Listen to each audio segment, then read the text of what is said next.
Like we start with some question, get you to say and spell your first and last name. Oh, yeah, it's John McGee. So JOHNMCGEE.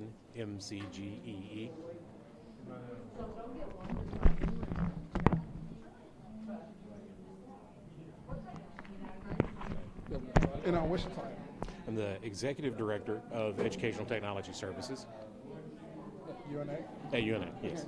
And can you tell about the event that you have going on today? So today we're just doing a brown bag lunch and invited faculty to talk about AI, partially as an information gathering to see what they think the big concerns are for them with AI for their own use, for student use, and in their classrooms. Okay. How important is to have an event like this because the AI is so new and it's kind of creeping into the education? There's been sort of discussion about technology for as long as I've been at UNA and before, and I've been here 25 years, that every time there's a new technology, we always feel like you're trying to prepare students for a thing that you don't know what is yet. So even though we're using it, we don't necessarily know how it'll be used when our students graduate. Maybe the ones in the next semester. But, how do we prepare people for several years from now using what we think will be the appropriate technology?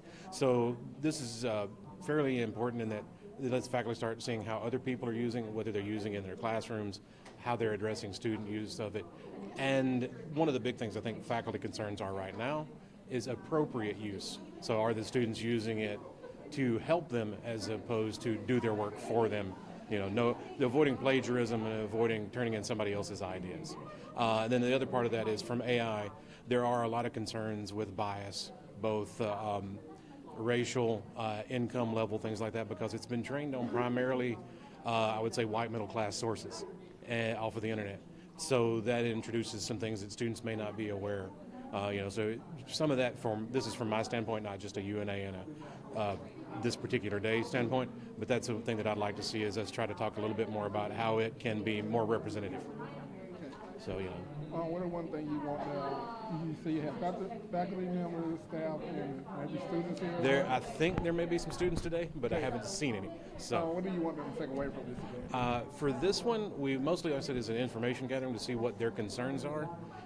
Maybe get some ideas of who some other colleagues are, how they're addressing things. Maybe some folks they could work together with.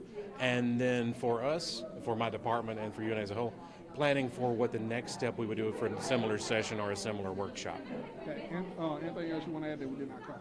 I don't think so. I think that's really, that preparing students for something we're not entirely sure how they'll be using when they get out, and then just having a little bit more familiarity from the groups here. That's it. Thank you for your time. Thank you. Okay. And your name was? Eric Knox. Okay. Yes, sir. Community.